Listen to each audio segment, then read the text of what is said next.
Welcome. I'm Sebastian Mahfood, and you're listening to WCAT Radio, the on-air wing of En Route Books and Media, bringing you the dulcet sounds of Catholic wisdom. Hi, everybody. It's Al Bielawski. Welcome to another edition of Catholic Mysticism, and where we talk about the beautiful aspects of our faith, especially the supernatural aspects and the mysticism of it. And we talk about all things Catholic. And today on show, we're going to feature a very famous apparition, one that you may have heard before because it's a modern one. It took place in 1917, but they really began in 1916. And you may already have gleaned from that little information I gave you that this is Fatima, Portugal, which has an interesting history. You know, the town is named after Fatima, one of Muhammad's daughter. And it's interesting to know that Saint Nuno Alvarez, who was a knight back in Portugal and fought at the Battle of Aljubarrota, the Portuguese from the Moors who had subjugated them. And this was a famous battle, but they were vastly outnumbered. And it didn't look like they could win. So St. Nuno prayed to the Blessed Virgin Mary that they would be delivered in this battle and that Portugal would have its independence from the yoke of the Moors. And as they rode to battle, to this battle of Aljubarrota, they came up over a hill, and down the hill the horses suddenly stopped and dropped their forelegs. And it was this, they were kneeling, and they knew, St. Nuno and his warriors knew that something was special. And they got down and they prayed. And then they remounted the horses and went to battle. And they won that battle, being vastly outnumbered. And of course, as we know, Portugal did win its independence. And that particular place where those horses knelt down and stopped, and where St. Nuno prayed, was going to be where the Virgin Mary would appear many, many, many years later in 1917 in Fatima. So St. Nuno prays to the Blessed Virgin Mary that Portugal be delivered. And not only is this prayer answered, but during a tumultuous time in European history, once again, the Virgin would intervene. Now, in that time period, to give a context, Europe was embraced in the World War, the Great War, as it was known at that time, which started in 1914. And just to give a little background, this war was a war that knew such carnage that mankind had never seen before. And one of the reasons is because they had modern weapons now, like they use, unfortunately, chemical weapons, and they had airplanes and all kinds of guns, like the Gatling guns and things like that the machine gun grew out of. And they were able to deliver incredible carnage. And they used old military tactics, and combined with the technology at that time, it was disastrous for, you know, the human beings, the animals that were involved, the very landscape itself. And as we know, it was a war that actually accomplished not much of anything except to set the stage through the Treaty of Versailles that pinched Germany so bad, not to make excuses of what transpired during World War II and Adolf Hitler, but handcuffed the German nation so badly that a war was inevitable eventually. And of course, as we know, and we'll see through Fatima, certain conditions were not met that the Virgin Mary asked, and a worse war, in fact, did occur, which she had warned about, but we're getting ahead of the story. But safe to say, it was a devastating time in Europe.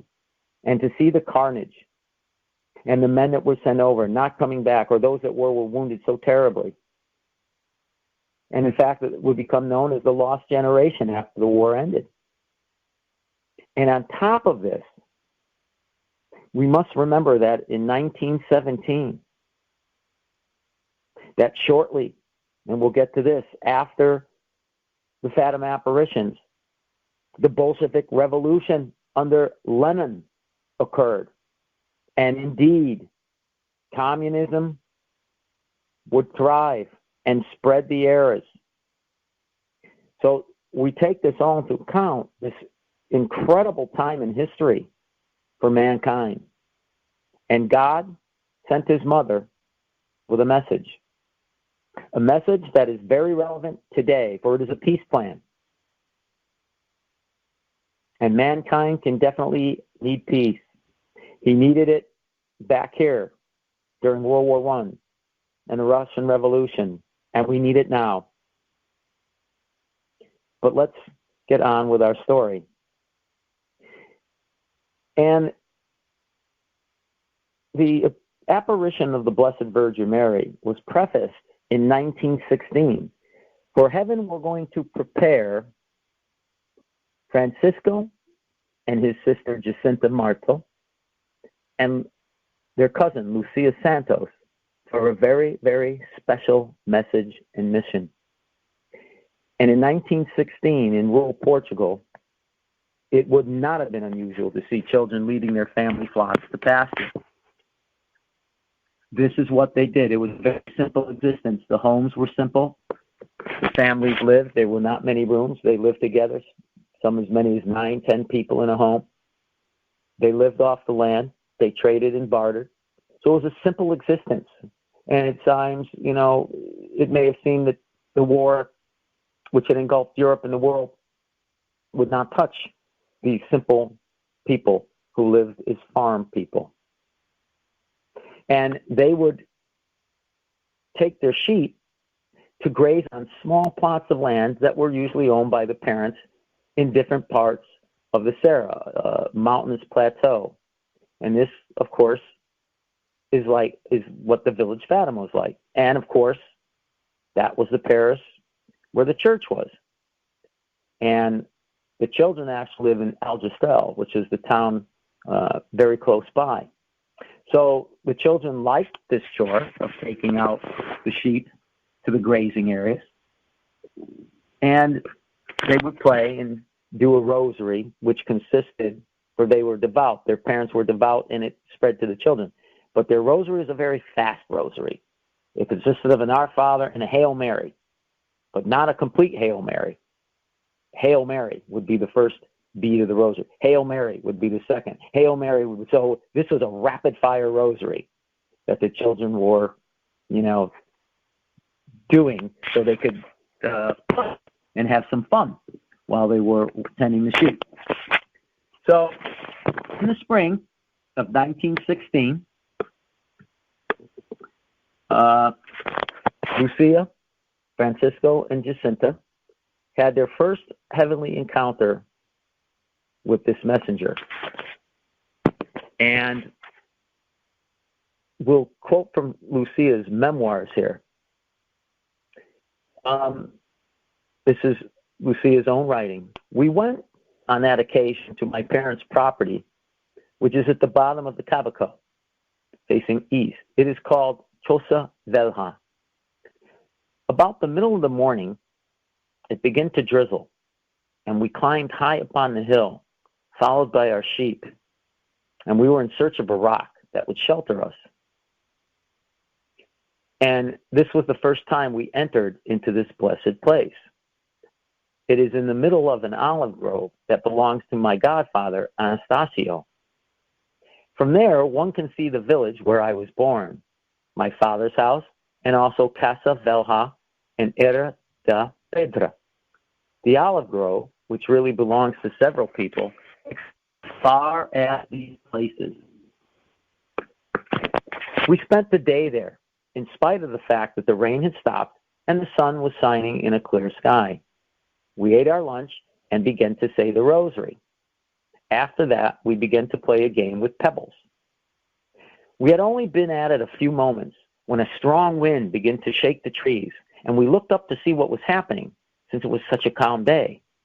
And then we begin to see, in the distance, above the trees that stretch to the east, a light whiter than snow in the form of a young man, quite transparent and as brilliant as crystals in the rays of the sun. As he came near, we were able to see his features. We were astonished and absorbed, and we said nothing to one another. And then he said, "Do not be afraid. I am the angel of peace. Pray with me." He knelt, bending his forehead to the ground. With a supernatural impulse, we did the same, repeating the words we heard him say, "My God, I believe, I adore, I hope, and I love you. I ask pardon for those who do not believe, do not adore, do not hope, and do not love you." After repeating this prayer 3 times, the angel rose and said to us, "Pray in this way. The hearts of Jesus and Mary are ready to listen to you." As he disappeared, he left us in an atmosphere of the supernatural that was so intense we were for a long time unaware of our own existence. The presence of God was so powerful and intimate that even among ourselves we could not speak. On the next day, too, this same atmosphere held us bound, and it lessened and disappeared only gradually. None of us thought about talking about this apparition or any pledge of secrecy. We were locked in silence without having willed it. Now, when we look at this, we can see that the angel is prepping. He is prepping the children for what a year later will be the main apparition of our Blessed Virgin Mary. So Lucia, Francisco, and Jacinta are enveloped in this supernatural grace, which they have with them until even the next day. And they are taught this prayer. And the angel wanted them to pray it, because what's interesting here is that Jesus and Mary have designs on these 3 shepherd children. And that they are going to be given a mission, as we will see. And that the angel here is prepping them with this prayer. Now, sometime during the summer, 1916, the cousins were playing in the heat of the day. And Lucia is going to describe for us now, through her writings, what happened. Now, they're playing near a well behind Lucia's home in Algestrel. And this is what she writes. "Suddenly, we saw the same angel near us. 'What are you doing?' 'You must pray. Pray. The hearts of Jesus and Mary have merciful designs for you. You must offer your prayers and sacrifices to God the Most High.' 'But how are we to sacrifice?' I asked. 'In every way you can offer sacrifice to God in reparation for the sins by which he is offended, and in supplication for sinners. In this way, you will bring peace to our country, for I am its guardian angel, the angel of Portugal. Above all, bear and accept with patience the sufferings God will send you." Now, this apparition had a profound effect on them. Now, Francisco, it's interesting to note, throughout the appearances of the angel of peace and Our Lady, would see but not hear. And he was unsuccessful in trying to pry from the girls the words which the angel had spoken until the following day. And Lucia tells us, the angel's words sank deeply into our souls like a gleaming torch. showing us who God is, what his love for us, and how he wants us to love him too. The value of sacrifice and how it pleases him, how he receives it for the conversion of sinners. That is why, from that moment, we begin to offer him whatever mortified us. So here's an important part, because, we all struggle with suffering. Most of us. The saints, some of the great saints, they knew the value of it, and they were able to have a different perspective than most of us. But most of us do have a fear of suffering. And certainly we don't like it. But here, the angel of peace, the angel of Portugal,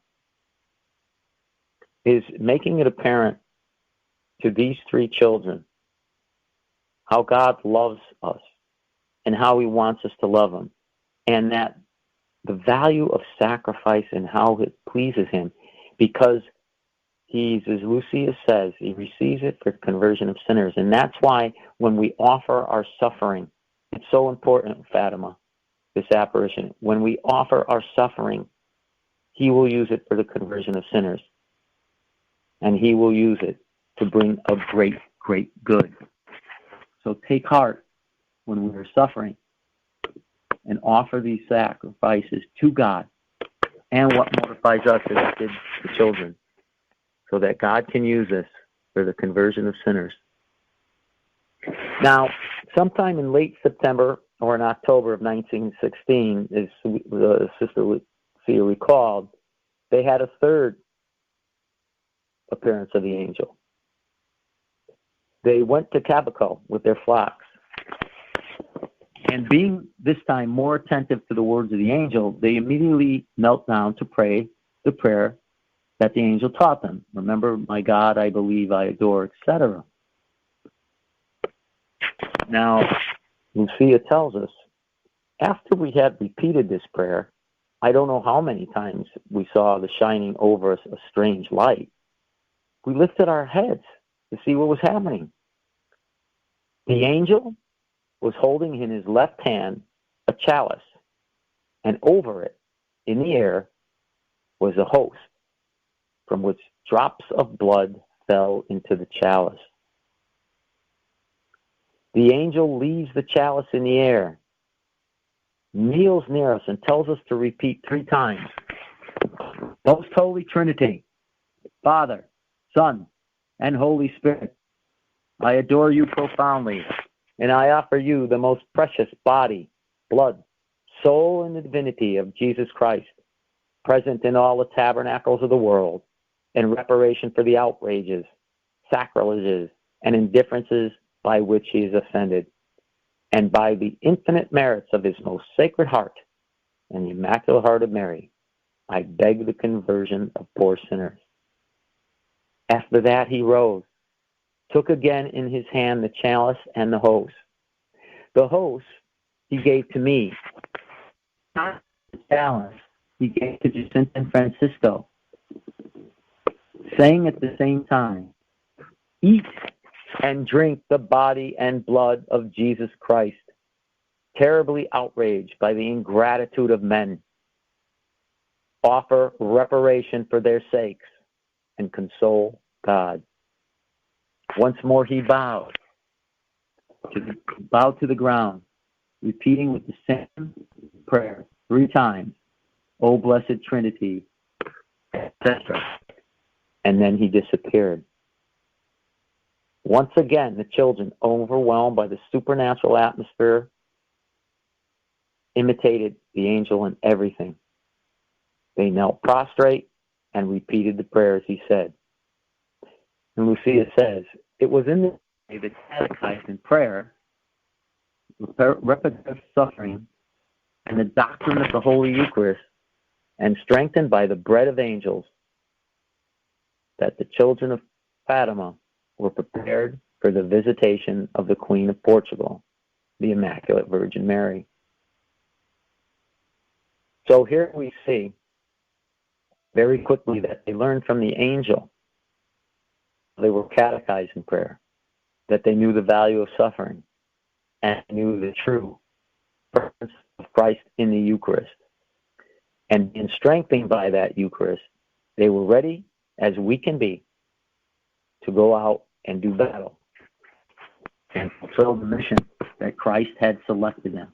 Now, this was a year ahead of time.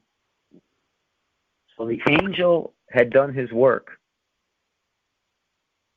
And we see that he is catechizing the children what will be the appearance of Our Lady. So the children go from being this carefree, kind of, devout children, believing in God, certainly, children being children, and being very selective in the things they do so they can free up time and enjoy the happiness of being a child and playing games. But after these two apparitions of the angels, then we see a change in them, that there's a much more serious side to Jacinta Francisco and Lucia, and that they are willing, ready to undergo suffering. And did they ever, as we'll see, for the conversion of sinners. So they took it now very seriously. So they went from a much shortened version of the rosary to praying the rosary and praying these prayers that the angel of peace gave them. Okay, so we start to begin ready for the 1917 apparition. Lucia is now 10 years old. Francisco would be 9, and Jacinta had just turned 7 in March. So we will see then that these first apparitions take place in what was in the pasture, what is known as, was a hilly depression that they fed, where the sheep fed, owned by Lucia's father, known as the Cova de Iria, or in English, the Cove of Irene. And it was here, with the exception of one exception, and we'll learn about that the Blessed Virgin appeared under the important title of Our Lady of the Rosary. And she appeared on 6 occasions. And then we know a 7th time in 1920, but that was to Lucia alone. And again, just to repeat, it's an important place and time in the situation of the world at this moment. As I said, the First World War was raging, and it was the most savage warfare seen to that date, which is something, because we know here in our own country that the Civil War in those 4 years, 1861 and 1865, was brutal, and this was much worse. And again, I mentioned, in far-off Moscow, Lenin was preparing the revolution that would overturn Russian social order and eventually engulf almost half the peoples of the earth. And we know now the extreme carnage that communism has caused, especially in the last century. And that is why, in this context, we must see how heaven is going to provide an antidote to the moral and social evils of the world, that message at Fatima. And not only is that message relevant again for back then, but right now for us in a tumultuous world in which we live. Okay, let's go to the first apparition now, which took place in May 13th, 1917. So the children, now a little more serious, being prepared by the angel of peace, are leading their flock from Algistral on the morning of May 13th, which is also the feast of Our Lady of the Blessed Sacrament at that time. And the 3 children passed Fatima, where the parish church and cemetery could be found, and proceeded about a mile or so north to the slopes of the Cova. And here they allowed their sheep to graze as they played in the pasture land, and there was beautiful land and sprinkled with occasional oak trees. And they decided to have their lunch about noon, and they decided to pray a rosary. And as they started, they were startled by what they later thought was lightning in a clear sky. So they got shook up. Now, obviously, they thought that a storm was approaching, and they discussed whether they should take the sheep and go home or tough it out. Now, preparing to do so, taking the sheep home, they were again surprised by this strange light. And Lucia, and we began to go down the slope, driving the sheep toward the road. When we were halfway down, near a holm oak tree, saw another flash of lightning. And after a few steps we saw on a holm oak, a one that was small and lower than the one on the hillside, a lady dressed in white, brighter than the sun, giving out rays of clear and intense light, just like a crystal goblet full of pure water when the fiery sun passes through it. We stopped, astounded by the apparition.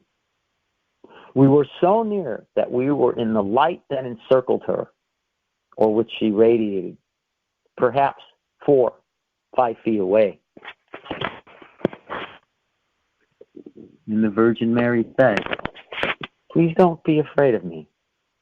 I'm not going to harm you." Lucia responded for all three, as she would throughout the entire apparitions. "Where are you from?" "I come from heaven." The lady wore pure white mantle, edged with gold, which fell to her feet. In her hands, the beads of a rosary shone like stars, with his crucifix the most radiant gem of all. Still, Lucia felt no fear. The lady's presence produced in her own gladness and confident joy. "And what do you want of me?" Our Lady replied, "I want you to return here on the 13th of each month for the next 6 months, and at the very same hour. Later, I shall tell you who I am and what it is that I most desire. And I shall return here yet a 7th time. And shall I go to heaven?" "Yes, you will." "And Jacinta?" "She will go too." "And Francisco?" "Francisco too, my dear. But he will first have many rosaries to say." For a few moments, the lady looked at Francisco with compassion, tinged with a little sadness. Lucia then remembered some friends who had died. "Is Maria Neves in heaven?" "Yes, she is." "And Amelia?" "She is in purgatory." "Will you offer yourselves to God and bear all the sufferings he sends you in atonement for all the sins committed him and for the conversion of sin?" "Oh, no, we will." "Then you will have a great deal to suffer. But the grace of God will be with you and will strengthen you." Lucy relates that as the lady pronounced these words in her hands, and we were bathed in a heavenly light that appeared to come directly from her hands. The light's reality cut into our hearts and our souls, and we knew somehow that this light was God, and we could see ourselves embraced in it. By an interior impulse of grace, we fell to our knees, repeating in our hearts, "O Holy Trinity, we adore you. My God, I love you in the Blessed Sacrament." Now the children remained kneeling in this flood of wondrous light until the lady spoke again, mentioning the war in Europe, of which they had little or no knowledge. "Say the rosary every day to bring peace to the world and an end to the war." Now after that, Our Lady began to rise slowly in the direction of the east, and she disappeared in the immense distance. The light that encircled her seemed to make a way amidst the stars, And that is why the children sometimes said that they had seen the heavens open. Now Lucia tells us, the days that followed were filled with excitement, though they had not intended it that way, because Lucia had cautioned the others to keep their visitor a secret, correctly perceiving the difficulties that they would experience in the events should they become known. However, children are children, and Jacinta Marto, filled with such joy, she couldn't stand it. She's only 7. And she promptly forgot her promise and revealed all to her mother, who, to her credit, patiently listened, but gave little credence. Jacinta's brothers and sisters piped in with the questions and jokes. And among the interrogators, only her father, T. Marto, was inclined immediately to accept the tale as true. And he believed in the honesty of the children. And he himself, T., had a simple appreciation of the workings of God. He was a simple man. So T. Marto, Jacinta's father, became the first believer in the apparitions of Fatima. Now, that was a good thing. However, Lucia's mother, when she heard what had transpired, believed her own daughter to be the instigator of a fraud, if not an outright blasphemy. Now, Lucia, because of this, would quickly learn what the lady meant when they said they would have a great deal to suffer. Because they were close. This family is close. These families are close. And Maria Rosa, Lucia's mother, was unable to get Lucia to recant and change her story, even under threats. And finally, she hauled Lucia before the parish priest, Father Ferreira, and he had no better success either. These kids knew what they saw. And on the other hand, Lucia's father, and he was not especially religious. He was pretty much indifferent. And he attributed all of this to the fancies of women. So Lucia here is up against it. And the next few weeks, as the children awaited their scheduled appointment with the lady in June, would reveal that they actually had few believers and many detractors in Algeciras and Fatima. So you can see when the Lord, the Blessed Virgin Mary, the angel told them that God had designed them, but they would suffer. And here again, they're just little kids, really. And even though Lucia is quite mature, 10 years old,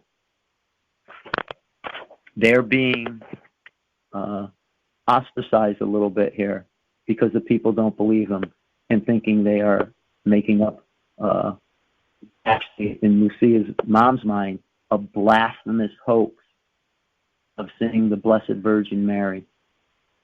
So right away, right off the bat, it's tough for the kids. And that leads us to the second apparition, and that is June 13th, 1917. Now, in Portugal, the 13th of June is a great feast, and it's the feast of St. Anthony of Lisbon, known to most Catholics. And if you remember our show just a couple weeks ago on St. Anthony, he's known as St. Anthony of Padua. But Portugal also claims him as well as Italy because of him being born in Lisbon. So they love him there.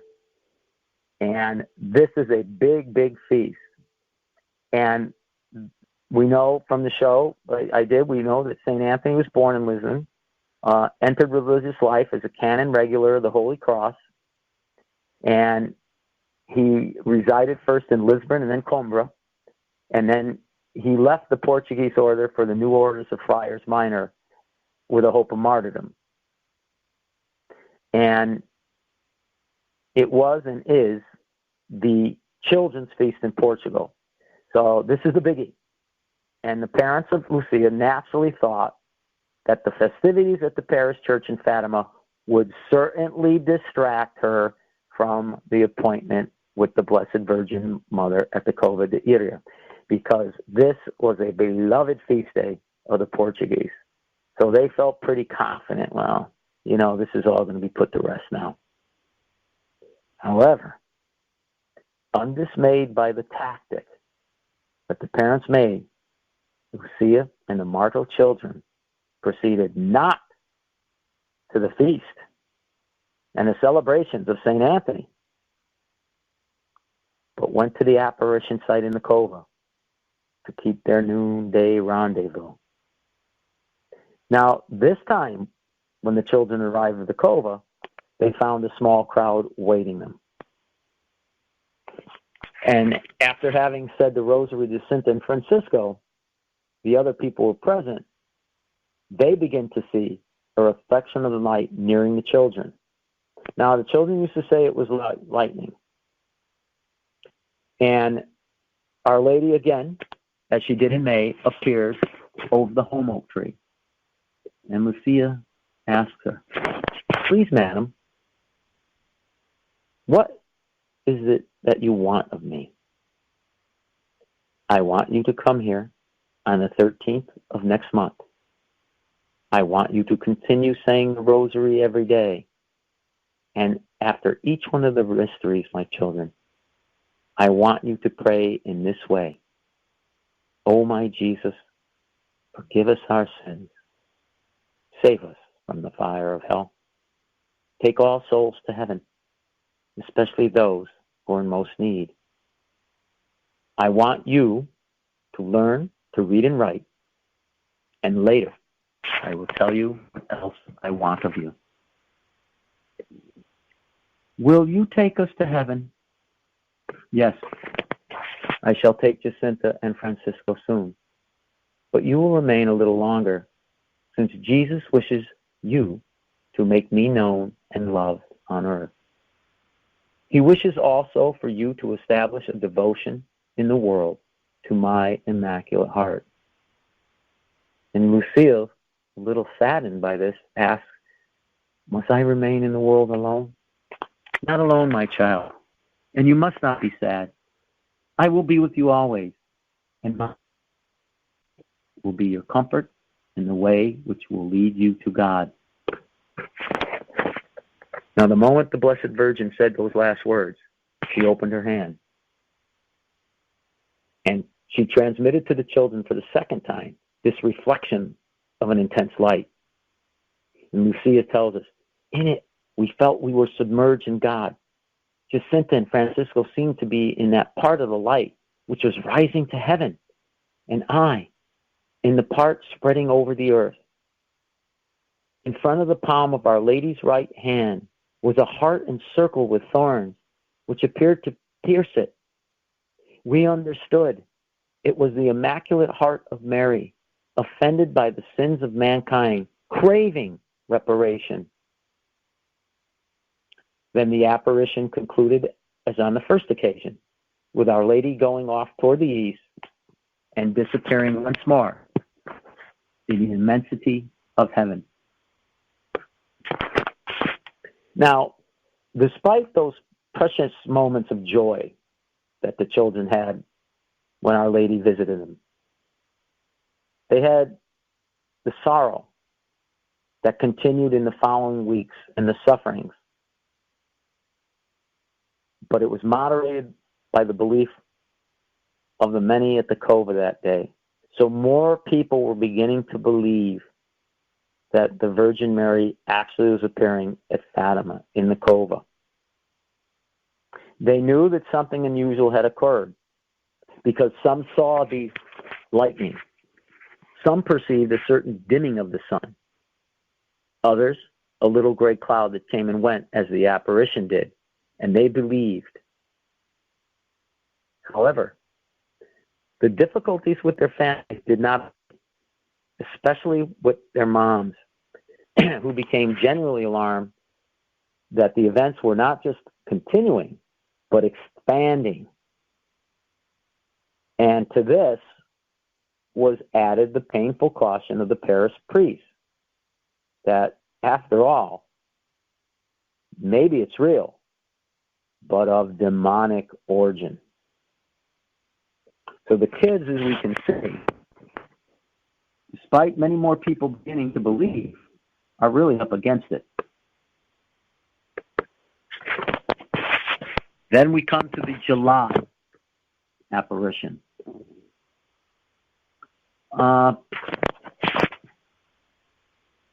In July, Lucia, leading up to this apparition, was greatly troubled by the words of her parish priest, because he had said that the devil might be behind the apparition. And isn't it just like Satan? Here is the seed of doubt. In what the parish priest, he's wisely being cautious, but his comment now causes great grief for Lucia, because in her thoughts now, she begins to believe that maybe this is not a Blessed Virgin Mary. And it bothered her so much that as the time approached for the July date, the July 13th date, she confided to Jacinta that she intended not to go. Now, when the day finally dawned, however, her fears and anxieties disappear, so that at the noon hour, Lucia was found in the cova with Jacinta and Francisco, awaiting the arrival of the beautiful lady. Now, this apparition in July would prove in many ways to be the most controversial aspect of the message of Fatima. For it provided a secret, and this secret was in 3 parts, which the children guarded zealously. The first 2 parts were, 1, the vision of hell, and the prophecy of the future role of Russia and how to prevent it. Now, these would not be revealed until Sister Lucia wrote them down in her 3rd memoir. And this was only at the request of the bishop, and it was in 1941. Now, the 3rd part of the secret, usually called the 3rd secret, was only later communicated to the bishop, who sent it unread to Pope Pius XII. Now, remember, this is the Pope that is going to have to deal with all the problems of World War II. And I just want to just break from a minute here very quickly. You know, Pope Pius XII gets a bad knock. And maybe one day we're going to do a show on him, because basically it would take too long to explain it. He was maligned by certain Germans, a German that wrote a play called The Deputy, in which he in this play, unfortunately, many people accept the fact that he was working in league with Hitler. This is not true at all. And documents and research have certainly proven that Pope Pius XII did as much as he possibly could, even though the Catholic Church gets a bad knock for not speaking out in World War II. But we'll cover that topic another day. But I just want you to be aware that Pope Pius XII did quite a bit. Many Jewish people escaped from the clutches of Hitler, and he actually had an underground which battled Hitler and his plans in this so-called final solution.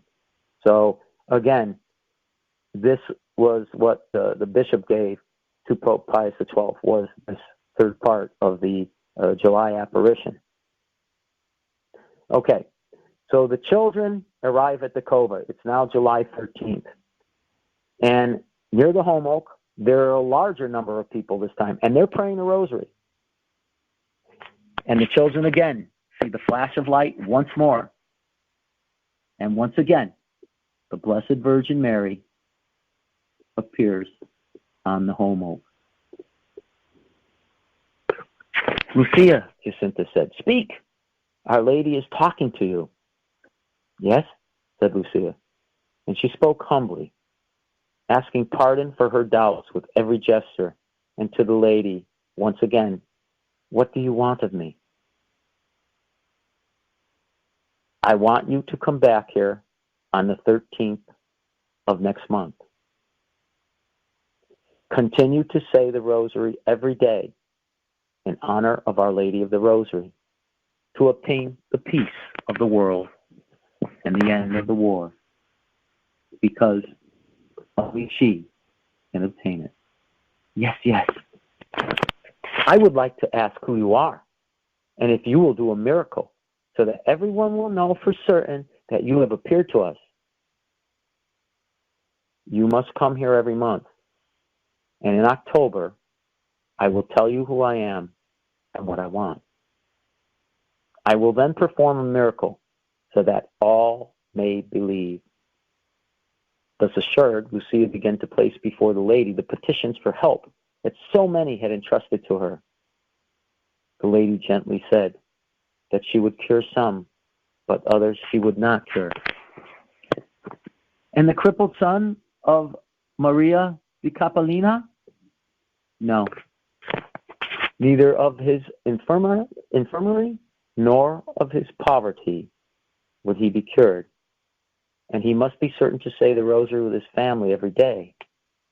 Another case is recommended to it for Our Lady's assistance was a sick woman from Atuzia who asked to be taken to heaven. The Virgin Mary told Lucia, "Tell her not to be in a hurry. Tell her I know very well when I shall come to fetch her.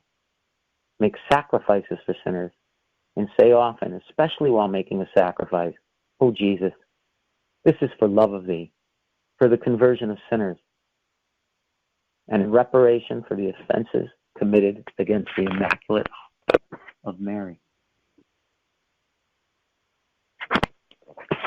Now, we're going to touch on the first part of the secret. Obviously, this is going to be a two-part show, as we're becoming to the close of this show soon. And to do this justice, the entire apparition, we're going to need at least these two shows, because there's so much in Fatima to talk about. And again, this message is so relevant. But I'd like to touch on the first part of the secret, the vision of hell, because as we know today, in our modern thinking, many people don't believe in the existence of hell and Satan. They just don't. And this is a big problem, because if you don't believe in that, you have the ability to tell yourself then you don't need a savior. And what was the purpose of Christ in doing all this? And it leads to just a very downhill, slippery slope of a loss of faith and an apostasy. But here we go with the vision of hell. As Our Lady spoke these words, she opened up her hands once more, as she had the 2 previous months. The rays of light seemed to penetrate the earth, and we saw, as it were, a sea of fire. Plunged in this fire were demons and souls in human form, like transparent burning embers, all blackened or burnished bronze, floating above in the conflagration, now raised into the air by the flames that issued forth from within themselves together with great clouds of smoke, now falling back on every side like sparks in huge fires, without weight or equilibrium, amid shrieks and groans of pain and despair, which horrified us and made us tremble with fear. It must have been this sight which caused me to cry out, as people say they heard me do. The demons could be distinguished by their terrifying and repellent likeness to frightful and unknown animals, black and transparent like burning coals. Terrified, as if to plead for succor, we looked up at Our Lady, who said to us so kindly and so sadly, "You have seen hell, where the souls of course go. It is to save them that God wants to establish in the world devotion to my Immaculate Heart. If you do what I tell you, many souls will be saved, and there will be peace. This war will end. But if men do not refrain from offending God, another and more terrible war will begin during the pontificate of Pius XI.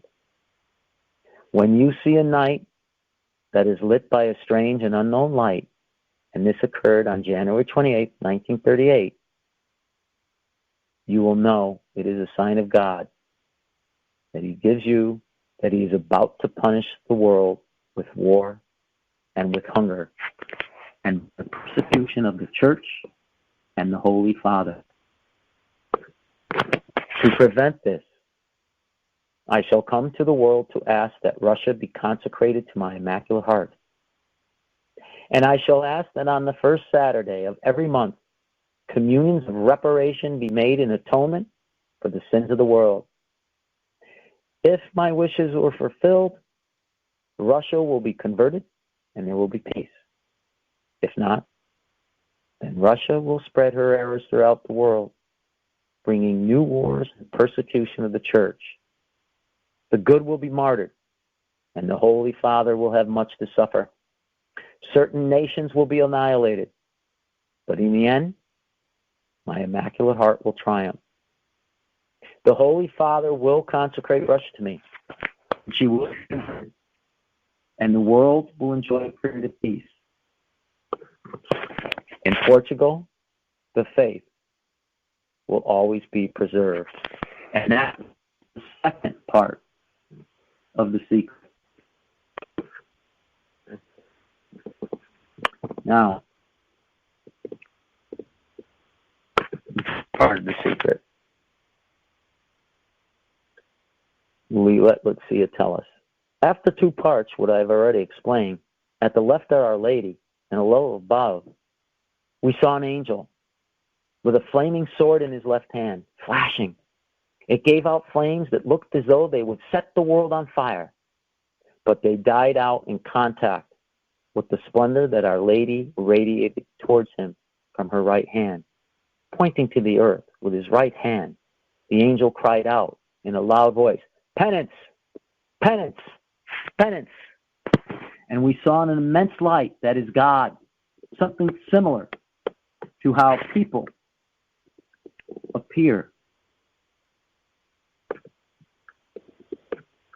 And they were dressed in white, as a bishop dressed in white. And we had the impression that it was the Holy Father. Other bishops, priests, men and women, religious, going up a steep mountain. And at the top, there was a big cross of rough-hewn trunks of a cork tree with bark. And before reaching there, the Holy Father passed through a big city, half in ruins, and half trembling with halting step, afflicted with pain and sorrow. He prayed for the souls of the corpses he met on his way. Having reached the top of the mountain, on his knees at the foot of the big cross, he was killed by a group of soldiers who fired bullets and arrows at him. And in the same way, there died one after another the other bishops, priests, men and women religious, and various lay people of different ranks and positions. Beneath the two arms of the cross, there were two angels, each with a crystal asporium in his hand, in which they gathered up the blood of the martyrs, and with it sprinkled the souls that were making their way to God. And the Virgin Mary tells Lucia, "Remember, you must not tell this to anyone except Francisco. When you pray the rosary, say after each mystery, 'O my Jesus, forgive us our sins, save us from the fires of hell, lead all souls to heaven, especially those who are in most need.'" Is there anything more that you want of me? No. I do not want anything more of you today. And then, as Our Lady began to send peace, again, she disappeared in that immense darkness of the firmament. Now, this possession of this secret in July to be a very great trial for the three young ones. Family, neighbors, followers of the apparition, even the clergy, tried unsuccessfully to get them to reveal it. And then finally, as the day of the August apparition approached, even the civil government, and we'll talk about this on the next show, because that's a story in itself, because we'll get to that, because they were extremely secular. And I want to talk about the mayor at that time and what was promised.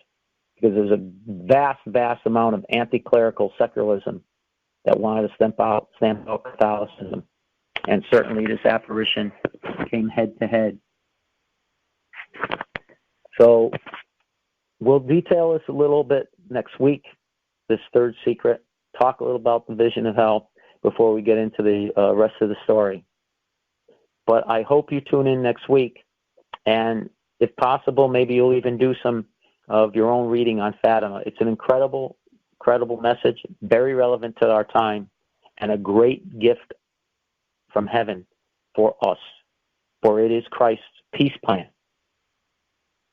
for us in a time of such turmoil. And with that, brothers and sisters, I wish you a very blessed night, a blessed week. Good night, and God bless. We hope you enjoyed the program and will join us back for another show on WCAT Radio. This is Sebastian Mahfood. Good day.